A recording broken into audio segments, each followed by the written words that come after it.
أكبر ثور في الهند بقيمة 2.5 مليون جنيه استرليني يشرب الويسكي ويزن أكثر من طن ونصف، وشرب الويسكي هي لعبته. كل ليلة يشرب زجاجة من الويسكي. وقال مالكه ناريش كومار الذي يقول أن السلطان يستحق أكثر من 3 ملايين دولار: إننا نأخذه على بعد 5 كيلومترات سيرا على الأقدام كل صباح، وكل مساء نطعمه زجاجة ويسكي. وقال أنه حصل على الجائزة الأولى في 7 مسابقات.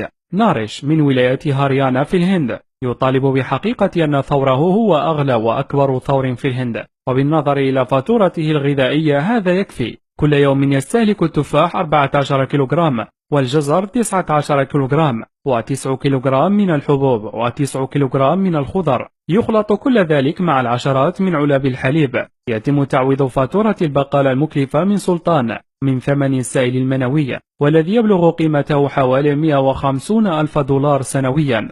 وقال لخفير سينغ الذي يعتني بالسلطان أن الناس يأتون من جميع الأنحاء لشراء السائل المنوي من سلطان، وهو يشرب الكحول يوميا في المساء. وقال أن أطفاله يتمتعون بصحة جيدة لكنهم لا يشربون الخمر. سلطان يستحم مرتين في اليوم،